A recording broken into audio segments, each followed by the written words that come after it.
Hey guys, today I'm going to talk to you about a technique that I've been asked about a ton, and that is fishing a Ned rig. This isn't going to be your typical Ned rig video. This isn't going to be just the old sponsor push. This is exactly what I'm fishing. This is actually going to be a video that breaks down every aspect of the Ned rig that I have figured out over the years and what I have done to kind of fine-tune my selection, because you know what, there's a ton of jig heads, a ton of baits out there for our Ned rig at this point, and hopefully this particular video will break it down for you enough to where it makes you comfortable in using whatever equipment that you feel like you need to use. If you haven't yet, hit that subscribe button in the bottom right hand corner. I'd really appreciate it. But let's go ahead and dive right onto this. Let's go jig heads. Jig heads is the first thing we're going to talk about. There's a ton of them out there, and I've used most of the ones that are out there right now, especially the most popular ones.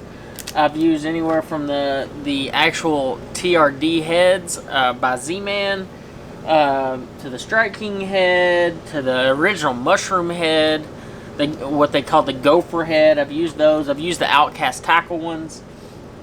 I'm just going to highlight a couple of them and kind of tell you about the ones that I've used and experienced with over the years. So first one I'm going to talk about is the one that is probably the first one that came out to the main group of people, and that would be the Z-Man head. It comes in a lot of different shapes, sizes, weights, everything you could want and desire in that regard. The one that I still kind of turn to if I use the Z-Man head is the regular one, the first one they came out with. It has a lighter wire hook, that little bitty keeper on the shank of the hook that will hold up that TRD plastic, and a lighter gauge hook, a double weed guard. I use the weed guard version. They also have the Pro Series, and the thing I really hope in this video you understand that I'm not just going to sit here and tell you not to buy a certain thing. I'm just going to tell you what I like and don't like about each particular thing that I'm, whether it's jig head, plastic, whatever it may be. I'm going to tell you what I like and don't like. The Pro Series jig head that they make has a really heavy gauge hook on it.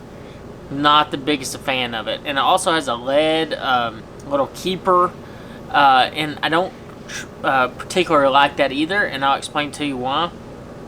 What that lead keeper does, it doesn't add a whole lot of weight to it, but it adds enough weight that I feel like if you use traditional plastic, it makes it fall over, and I think that's a problem. So that's the Z-Man head.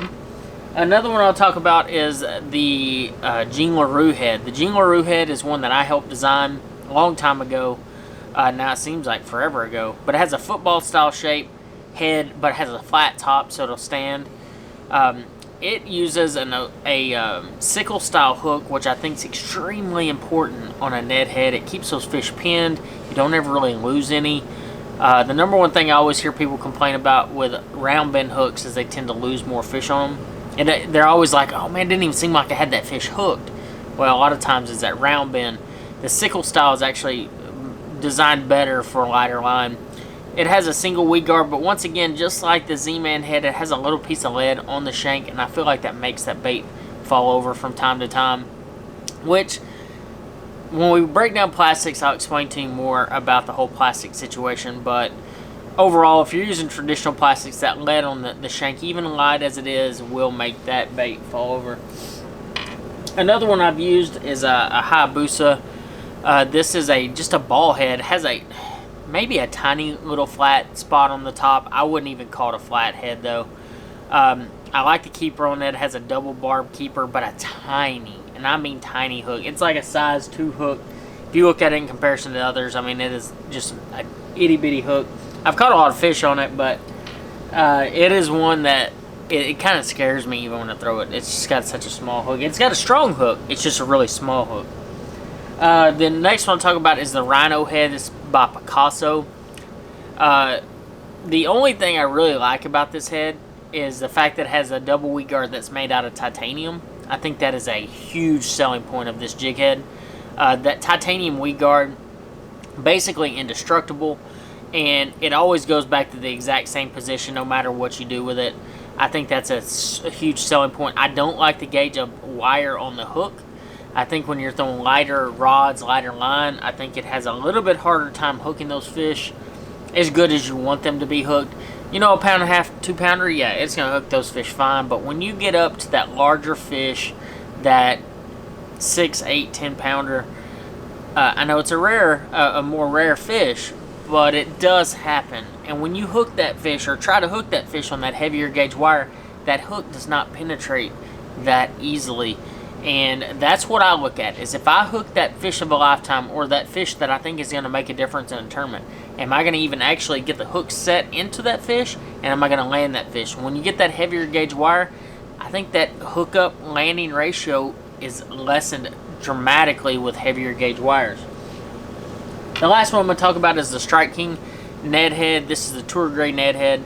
I helped design this thing, and I'm going to tell you right now, this thing's bulletproof. It's a great Ned Head. It actually upsizes the hook to a 2/0 sickle style hook once again, but we take that weight out of the hook, and we actually use a wire guard that runs down the shank of the hook, which is going to work perfect for your Elastec plastics or your traditional plastics. Another thing you're going to notice with this, we'll just say in comparison to the Z-Man head, the hook actually kind of comes back at an angle. It might be like around 5 degrees from the actual weight. You'd notice it if you picked it up and looked at it really close. You're going to see that hook angle come back slightly. And on the Strike King one, it's actually coming out at a little bit different degree forward. And what this does is it allows that bait to stand up truly on the bottom, no matter the type of plastic. It comes in a weed guard and a standard size. The one I was throwing at Clear Lake was a 3/16, but I prefer the 1/8 ounce basically 95% of the time, unless I'm fishing in deep water. And in that case, I was fishing in deep water, and I needed that larger size to get that bait down there. When it comes to jig head size, I try to keep the mentality of lighter is better. I like a 1/10 to 1/8 in that range. That is the one that's where I stay basically all the time. I'd say 80% of my fishing stays in that 1/8 to 1/10 range as far as weight wise. Like I said, I will go heavier if I'm fishing deeper, and then I'll go lighter. The only time I go lighter is if the water's super clear, or I'm fishing really, really shallow water. The case of super clear, that bait's falling so slowly, those fish, if they're suspended, they'll come up and eat it. And I do think that there is a place for a Ned rig in that situation. So let's jump into plastics. Plastics. You know, the thing is everybody has a differences of opinion on this, and I'm not going to sit here and tell you that one is better than the other. Once again, I'm going to tell you what I like and don't like, and what I think works and what doesn't work, and those kind of things. So this whole big, I'm not going to say a myth, because I think there's effective features to everything that you fish. This whole thing of every bait, the only way to catch fish on a Ned rig is to throw an Elastec plastic. I think that is, I'm going to try to say this nicely, that is the biggest load of crap I've ever heard.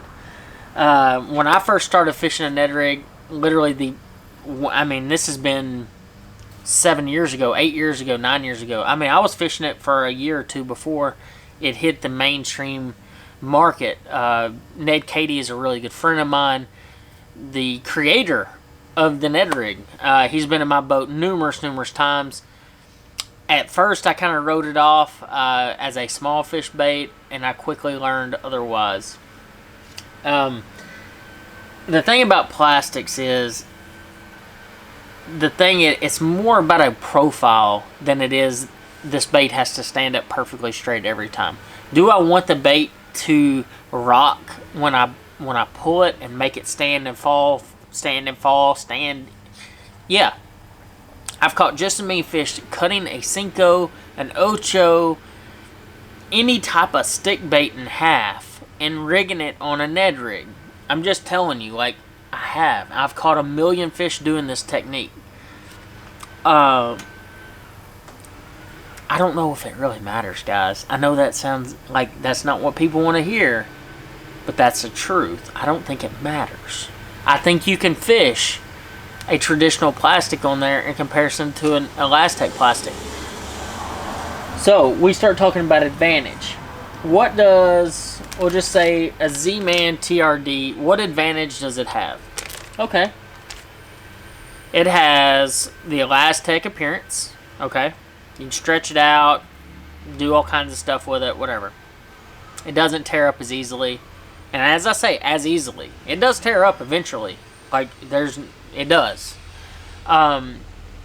The advantage this bait has is that you can catch multiple fish on it without ever changing the bait out. Okay. I still change mine out about every 3 to 5 fish anyway, because once you hit a certain point, the hook will actually kind of like start tearing the plastic, and it gets weird, and it gets full of water. The salt all dissolves out of it because you've caught fish on it, and the plastic gets kind of strange. And it more so gets in my head, and I don't seem like I'm getting the bites. I feel like anytime you pull a fresh piece of plastic out of the package, I feel like you're going to get that bite a lot faster by pulling a new one out anyway.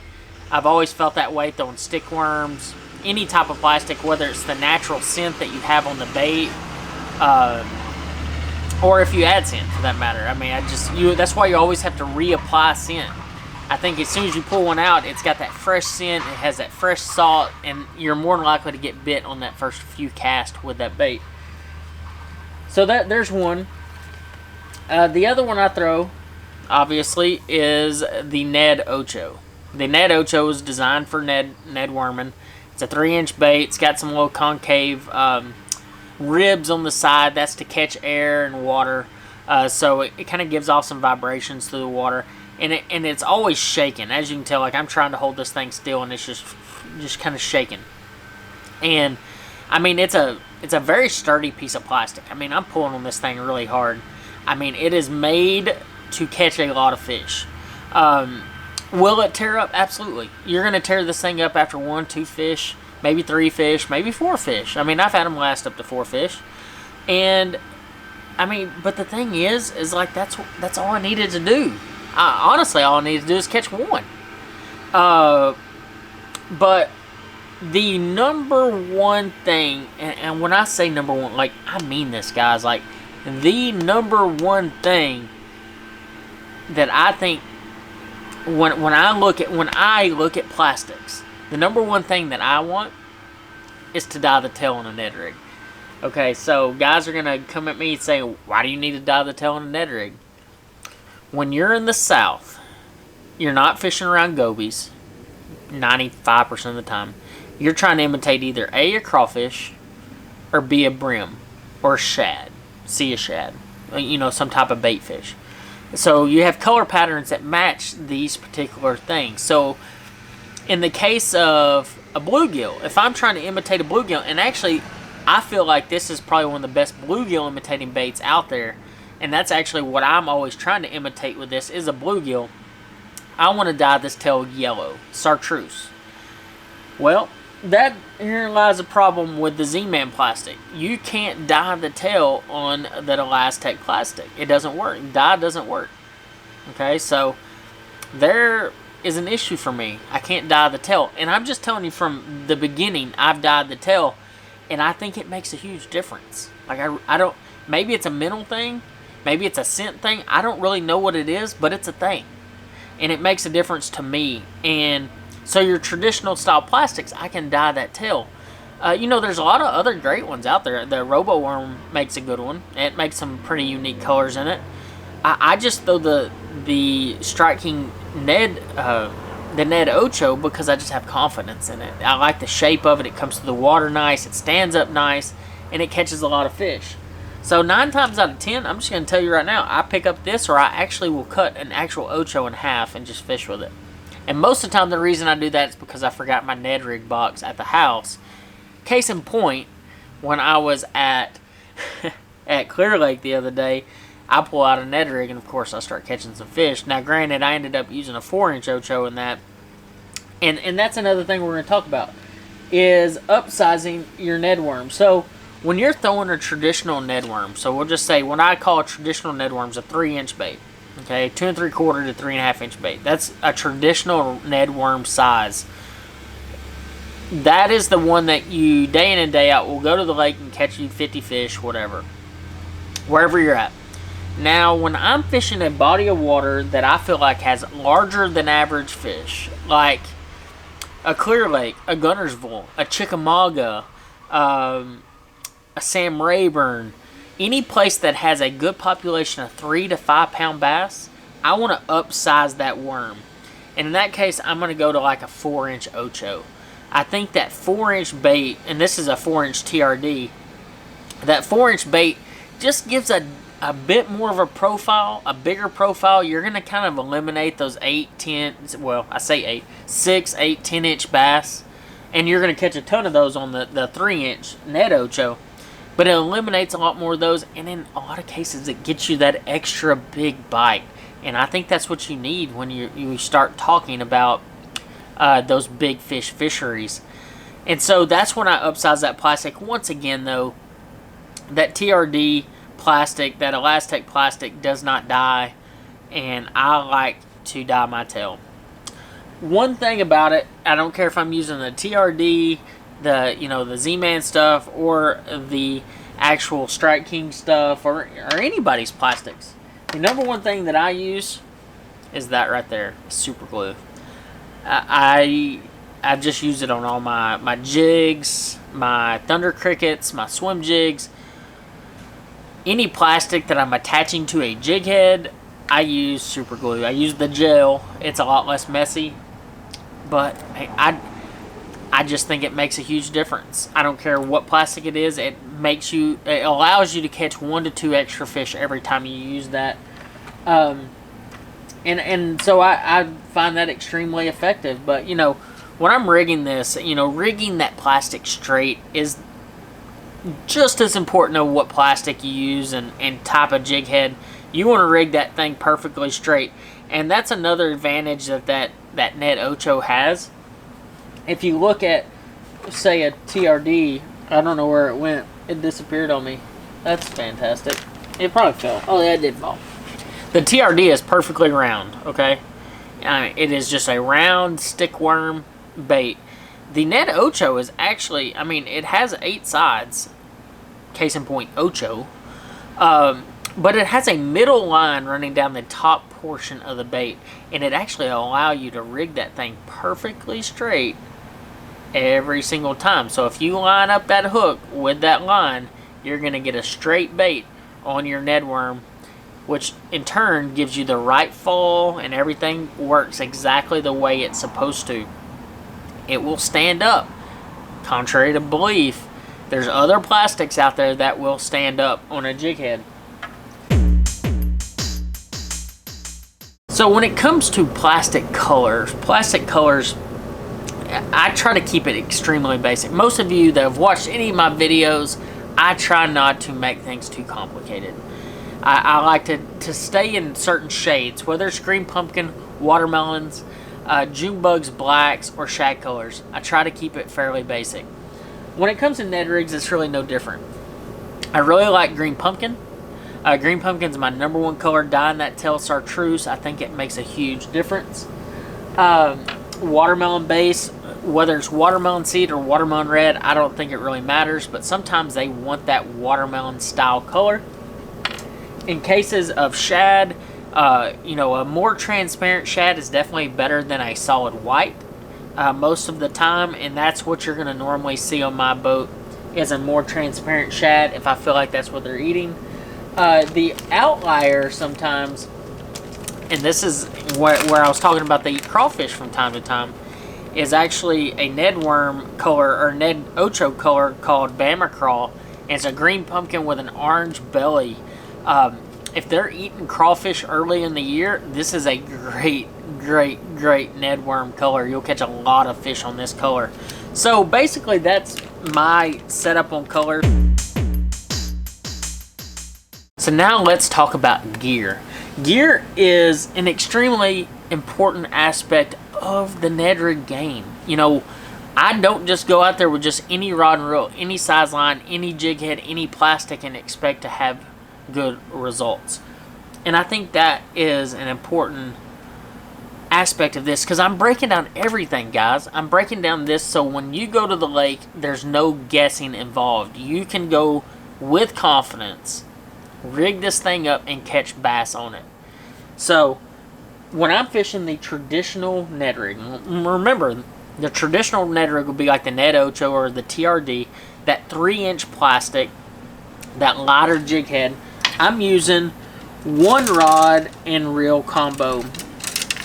And the cool thing about this is, you know, traditionally guys would sit there and say, well, I use this $300 rod and this $300 reel, and not everybody can afford that, and I completely get it. I mean, I really do, guys. I get it.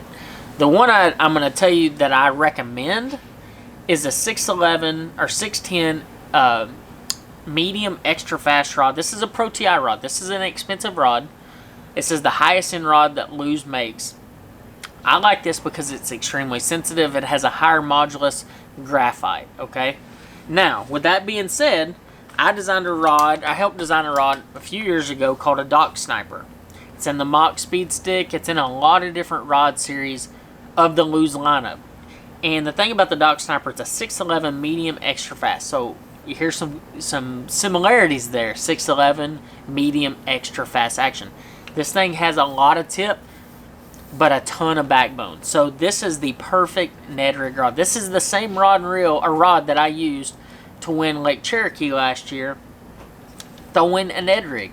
When you're throwing a Ned rig, you want that extra fast tip, that medium action, and this is the perfect thing. This particular rod only retails for like $79, so this is a very affordable rod in comparison to the $250 rod that I throw. And let me just be honest with you, I throw both of these. I like both of them. I just have confidence in it. You can look at pictures throughout the history of me using Lew's rods and reels, and you will see me with a green handle, you'll see me with the purple handles, you'll see me with every rod model that we make because I like them. I just have confidence in them. So here's you two options. Here's you a Mach and a Pro TI rod. Both are the ones that I recommend for the smaller Ned rig, or what you would call the traditional Ned rig. Now let's dive into fishing the oversized Ned rig, which I do quite a bit actually. The 4-inch Ocho in that regard. A little bit heavier jig head when I'm fishing this. This one is on a 3/16. This is the one I'm fishing deep water. Same one that I fished at Clear Lake recently. So that when I'm fishing that bigger plastic, that bigger hook, I'm using the 7-foot medium action fast, or medium power fast action Pro TI rod. The reason I like that Pro TI rod, that high modulus graphite is super sensitive. So that's the reason I use that. The thing is this is cool. So this is a custom speed stick. It's the exact same rod, you know, model. So like 7-foot medium action, 7-foot medium action. They're both identical. Well, they're not identical in power though. So, or in action. So the custom is much more parabolic. This rod has a lot more bend to it. And this is what I'm going to use when I'm using super light line, like 6 pound, 7, 8 pound test. This is the rod that I'm turning to, which is the custom speed stick. That's the one that I prefer with that super light line. When I'm using that upsize line, like 10 pound test, that's when I'm turning to this Pro TI, because it has a little bit more backbone to it. I mean, as you can see, the rod doesn't bend as much, and it's because it's such a high modular graphite. It doesn't have near as much bend to it, but it's super sensitive, so I really like it. So we've talked about rods, we've talked about that. I throw as far as reels go, I throw a 300 size Custom Pro, which I throw it across the lineup of rods. You saw an older one there, but it's still that same 300 size. Line though, I use our yellow Braid. Guys look at me kind of funny. This is a little faded out. I've literally been using this for 6 months. So, I mean, it's a bit faded out right now, but it still serves its purpose and exactly what I wanted to do. That I use 10 pound in that yellow Strike King tour grade braided line, and I like the yellow because I can see it. So if I'm fishing around cover, especially like at Cherokee, I was flipping those rocks. I could use that yellow line, that white line, and I could see my line, so I could see the strike. I could see my line flick when I would get that bite. Fluorocarbon wise, I use anywhere between 6 and 10 pound tests. Now, picking the right size line for your situation can be difficult sometimes. You know, what I would recommend if you just wanted to pick one size line is go with 8 pound test. It'll get you more bites, it'll give that bait a natural appearance in the water, and it'll still be strong enough to land those fish.